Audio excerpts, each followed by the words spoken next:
आदिवासियों की जान और जमीन इतनी सस्ती नहीं हो गई है कि कोई भी दूसरा तीसरा दलाल आए और मार करके चला जाए।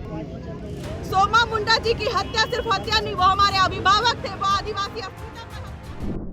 नमस्कार, जो हायर आप देख रहे हैं चैनल न्यूज, मैं हूं निशा मिश्रा। बड़ी खबर आ रही है रांची से। दरअसल आदिवासी समाज के लोग सोमा मुंडा के असली हत्यारे को खोज रहे हैं और प्रशासन पर लगातार दबाव बना रहे हैं और इसी को लेकर झारखंड बंद का ऐलान किया गया था। झारखंड के कई जिलों में जगह जगह आगजनी जैसी घटनाएं हो रही हैं। जानबूझकर यातायात को ठप किया जा रहा है ताकि अपने जो प्रदर्शन है, जो उलगुलान है, उसे समर्थन मिल सके और उसे मजबूती मिल सके। और इसी को लेकर आदिवासी नेत्री निशा भगत अगर जाए और वहां पर थोड़ा ड्रामा ना हो, थोड़ा आक्रोश ना हो, थोड़ा उग्रता ना हो, ये हो ही नहीं सकता है। निशा भगत को आप मेरे ठीक इस फ्रेम में देख सकते हैं कि कैसे सड़क के बीचों बीच बैठ गई हैं और कह रही है कि भाई शासन प्रशासन यहाँ मुख्य दर्शक बना हुआ है और आदिवासी समाज के नेताओं को एक एक करके टारगेट किया जा रहा है और मुख्यमंत्री हैं जो चुप बैठे हैं, प्रशासन चुप बैठा है। असली जो क्रिमिनल है जिसने सोमा मुंडा के हत्या की साजिश रची, उन्हें मौत के घाट उतारा, वो आज भी खुला घूम रहा है और जो बेगुनाह हैं उन्हें यहाँ पर जबरदस्ती बना कर रखा गया है कि इन्होंने वो हत्याएं की हैं। आइए सुनते हैं क्या कहा निशा भगत ने। झारखंड राज्य में अगर कोई हिंदू मुस्लिम सिख ईसाई के जो सबसे बड़े ओहदे में बैठने वाले, चाहे हिंदुओं के पंडित हो, चाहे ईसाइयों के चर्च के फादर हो, चाहे कार्डिनल हो, सिस्टर फादर हो, चाहे आप देख लीजिए कि ईसाई समुदाय के लोग जिस तरीके से अपना आदिवासियत का बात करते हैं वो भी नहीं दिखाई दे रहे हैं। और अन्य धर्म के जितने भी लोग, जैसे कि कोई मुस्लिम का मौलवी अगर मर जाता तो आग लगा देता ये लोग, लेकिन आज हमारे पढ़ा राजा की हत्या हुई है, उनके शूटरों को पकड़ने में पुलिस प्रशासन नाकाम है। ये झारखंड सरकार आदिवासियों की हत्यारी सरकार है और पूरी सुनियोजित चाल के साथ आज जो है झारखंड बंद को विफल करने का और आदिवासी अस्मिता को चोट पहुंचाने का इन लोगों का सबसे बड़ा षड्यंत्र है। ये सरकार निकम्मी सरकार है, ये प्रशासन निकम्मी है। यहाँ की जो सरकार अगर नहीं चला पा रही है, आदिवासी जमीनें नहीं बचा पा रही है, हमारे लोगों का जान नहीं बचा पा रहा है, तो उसको अविलंब ये झारखंड का जो मुख्यमंत्री का गद्दी छोड़ देना चाहिए। नहीं तो हम लोग कम ही सही लेकिन नेपाल की तरह अपना झारखंड को लेना जानते हैं। मैंने कहा है कल से ही कि हम लोग गुलगुलान करना शुरू कर दिए हैं। हम गरीब क्यों ना ही सही, लेकिन इस देश के मूल मालिक आज रास्ते पे उतर आए हैं। लेकिन यहाँ की सरकार को जू तक नहीं रेंग रही है। यहाँ के सरकार के द्वारा इर्द गिर्द देखिएगा, हेमंत सोरेन के इर्द गिर्द ही हमारे हत्यारे घूम रहे हैं। देख लीजिए कि जमीन माफिया है, भूमि माफिया है जिसको कहते हैं। आप देखिए कि बालू माफिया है, कोयला माफिया है। ये सरकार के इर्द गिर्द दो लोगों का नाम प्रखरता से आते रहता है। एक सूर्य नारायण हांसदा भाई का फेक एनकाउंटर में पंकज मिश्रा का नाम प्रखरता से आया, जो माननीय मुख्यमंत्री जी के विधायक प्रतिनिधि हैं। दूसरा आप देख लीजिए कि अभी जो जेरप्पा के जमीन में आ रहा है पिंटू का नाम, जो कि सबसे खास आते हैं हेमंत सोरेन जी के। और ये लोग सिर्फ और सिर्फ लिपापोती कर रहे हैं। सीओ जो भी करप्ट सीओज है यहाँ पे, उनके साथ मिल करके हमारे पहान बिल्कुल मुख्यमंत्री के सरकार के बारे बोल रही हूँ, सलाहकार के बारे, पिंटू के बारे बोल रही हूँ, जो कि लगातार उनका भी नाम आया है कि वहाँ की जमीन में उनका नजर है, क्योंकि ऑन रोड है। आदिवासियों की जमीनों को हड़प नहीं पा रहे हैं ये लोग, तो असंवैधानिक तरीके से हमारी हत्याएं करा रहे हैं। अगर शूटर्स पकड़े जाते तो हम कहते कि आदिवासी हितैषी सरकार है, लेकिन आदिवासियों को लगातार झूठ का सामना करना पड़ रहा है, छल रहे हैं ये। हमें न्याय चाहिए, हमें वो दो शूटर्स चाहिए जिनको हम लोग फांसी में, कहासी के फंदे में लटके हुए देखना चाहते हैं। लोग जो गिरफ्तार हुआ क्या नाकाफी है? अच्छा बता दीजिए कि हमको कोई उठा के ले जाएगा प्रशासन और कोई केस थोप के भेज देगा तो हम गुनाहगार हैं? तो वो लोग निर्दोष हैं। अरे हम उनको फांसी दीजिए, उनको फांसी दीजिए अगर गुनाहगार है तो। लेकिन जो मारा है वो सीने पे मारा है हमारे पढ़ा राजा को, उनका हम लोगों को गर्दन चाहिए, वो अरेस्ट होना चाहिए। वो अभी तक क्यों घूम रहे हैं सड़कों पर? देखिए कि जहां तक हमको लगता है कि जमीन माफियाओं से मिली जुली ये सरकार का ही हाथ है, क्योंकि हमारा एक तरफ तो देख लीजिए जेरप्पा में जो जमीन का खेला चल रहा है, उसमें एक तरफ पत्थलगड़ी है, और पत्थलगड़ी आज नहीं हुआ है, इससे पहले भी हुआ है।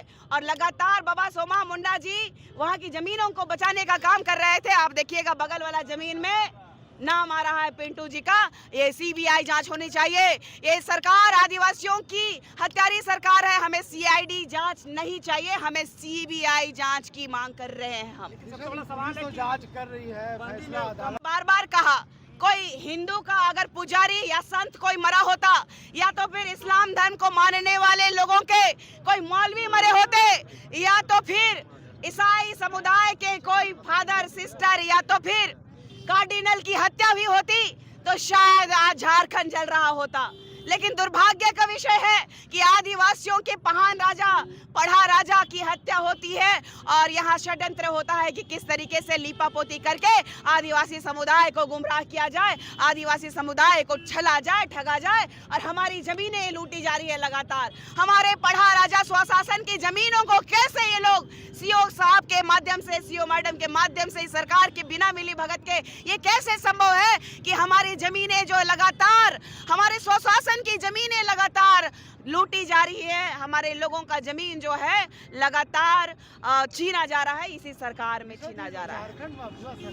और वो स्वर्गीय दिशम गुरु जी का नाम भी बहुत है और उन्होंने झारखंड के लिए क्रांति की थी, लेकिन ये झारखंड के राज्य के आदिवासी माननीय मुख्यमंत्री जो कि कभी संघर्ष नहीं किया, इन्होंने झारखंड को 26 साल अभी हो रहे हैं, 25वां साल में उनके पिता का देहांत होता है और 10 कर्म के लिए जब वो अपने घर जाते हैं तो 10 दिन में अपने गांव में बिजली और सड़क लेके आते हैं। और ऐसे माननीय मुख्यमंत्री सबसे ज्यादा कार्यकाल 2000 के बाद आज तक जेएमएम और महागठबंधन की रही है, 25 गांव सुधारने की इनकी औकात नहीं है और ये कहते हैं कि हम झारखंड के अगुआ हैं, झारखंड को सुधार के रखेंगे। ये दुर्भाग्य है इस झारखंड राज्य का कि हमने जनता के लिए, जनता के द्वारा ऐसे करप्ट मुख्यमंत्री को चुनने का काम किए हैं। अगर ये अविलंब इस्तीफा नहीं देते हैं या फिर केंद्र सरकार राष्ट्रपति शासन लागू नहीं करती है या तो सीबीआई जांच नहीं करती है, तो फिर हम लोग अपने तरीके से अपना जांच और अपना काम करने का पूरी तरीके से फरमान दे देते हैं।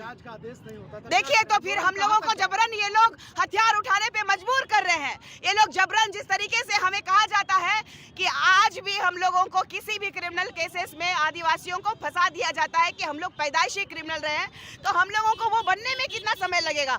जब हम लोगों को मारोगे, काटोगे तो हम लोग कितना दिन शांत रहेंगे। तो अब समय आ गया है, रेतोगे तो रेतेंगे, मारोगे तो मारेंगे, लेकिन इस बार हम लोग शांत नहीं बैठेंगे और इस बार उलगुलान हो करके रहेगा। जय झारखंड, वीर शहीद पढ़ा राजा सोमा मुंडा अमर रहे। वीर शहीद पढ़ा राजा सोमा मुंडा अमर रहे। देख लिए हमारा जमीन लूटा जा रहा है या सरकार का बदौलत। आप नए तरीके से ही नहीं, हम नहीं उठेंगे, हम यहाँ से नहीं उठेंगे। एक साइड आप निकलने दीजिए। देखिए ये देखिए, ये देखिए, एक साइड आप निकलने नहीं दीजिए। निकलने देंगे, एक साइड उस साइड। हम लोग का लोग को बचा रहे हैं, जान लौटा दीजिएगा हमारे पढ़ारा जगह लौटाइए। अगर आप कौन सा कार्रवाई हुआ है, जुमला दे रहे हैं, कौन हत्या किया है बताइए। शूटर्स को पकड़ लिए आप, शूटर्स को पकड़े हैं, जब पकड़े हैं क्या बताइए। अरे तिवारी जी, आप बाहर से आके नौकरी कर रहे हैं, आप लोगों को तो लज्जा नहीं चाहिए कि आदिवासियों की हत्या हो रही है। नहीं नहीं नहीं नहीं, आप न मत बोलिए। रे देखिए, चुप रहिए, हम किसी की बात नहीं सुनेंगे, किसी की बात नहीं सुनेंगे। यहाँ हम लोगों के लोग मारे जा रहे हैं और तुम लोग तमाशा देख रहे हो। शासन प्रशासन, नेता मंत्री सब तमाशा देख रहा है।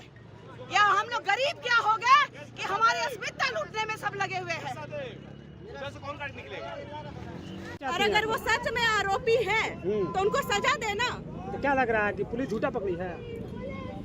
पुलिस प्रशासन का क्या काम है, नहीं काम है। मैं साफ तौर पर यहाँ पे हाई कोर्ट, यहाँ के सरकार और यहाँ के पुलिस प्रशासन से साफ तौर पर कहना चाहती हूँ कि आरोपी को अगर पकड़े हो, वो सचमुच का अगर आरोपी है तो उसको मारो, जान के बदले जान।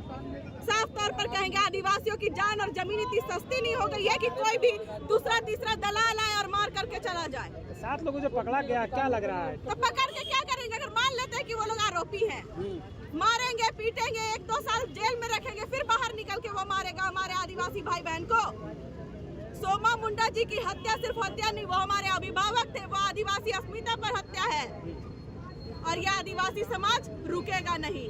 और जब झारखंड बंद का आह्वान किया गया है तो मतलब संपूर्ण झारखंड बंद। ये सड़क पर आदिवासी संगठन उतरे नहीं है अधिक संख्या में, क्या मानते हैं? नहीं उतरे हैं, हम लोग खुद बंदी करवा के आ रहे हैं जगह जगह। यहाँ पे भी बंदी हुई थी, बंदी का असर दिख नहीं रहा। बंदी का असर नहीं दिख रहा, यही कहने वाली बात है। यहाँ के जो झारखंड के लोग हैं, जब हमारे आदिवासी बाबा की हत्या हो जाती है और उनके न्याय के मांग के लिए अगर हमने संपूर्ण झारखंड बंद का आह्वान किया और यहाँ के नागरिकों को मैं देख रही हूँ कि वो लोग किसी भी लायक नहीं है, वो आदिवासियों के सपोर्ट में नहीं है, वो उनका समर्थन नहीं कर रहे हैं। तो देखा आप लोगों ने, ये थी निशा भगत, आदिवासी नेत्री। लगातार एक मुद्दे को अगर वो पकड़ लेना तो जब तक उस पर निष्कर्ष नहीं निकल जाता है, निशा भगत खामोश बैठने वाली नहीं है। और आप देख रहे हैं कैसे उन्हें टांग कर पुलिस वाले उनके हाथ और पैर को टांग कर ले जा रहे हैं, लेकिन निशा भगत है जिनकी जुबान बंद नहीं है। उस गुलाम की आवाज एकदम मुखर होकर बोलती हैं और अभी भी उनका एक ही मुद्दा है कि सोमा मुंडा के जो हत्याएं हुई है, जो हत्या की गई है, उन हत्यारों को सलाखों के पीछे देखना चाहता आदिवासी समाज। साथ ही CNT SPT एक्ट की जो धज्जियां उड़ रही हैं उस पर प्रशासन और शासन लगाम लगाए और इसी को लेकर झारखंड बंद का ऐलान किया गया है। नमस्कार, जोहार। अगर आपको हमारा ये वीडियो अच्छा लगा तो इसे लाइक करें, शेयर करें और हाँ, सब्सक्राइब करना ना भूलें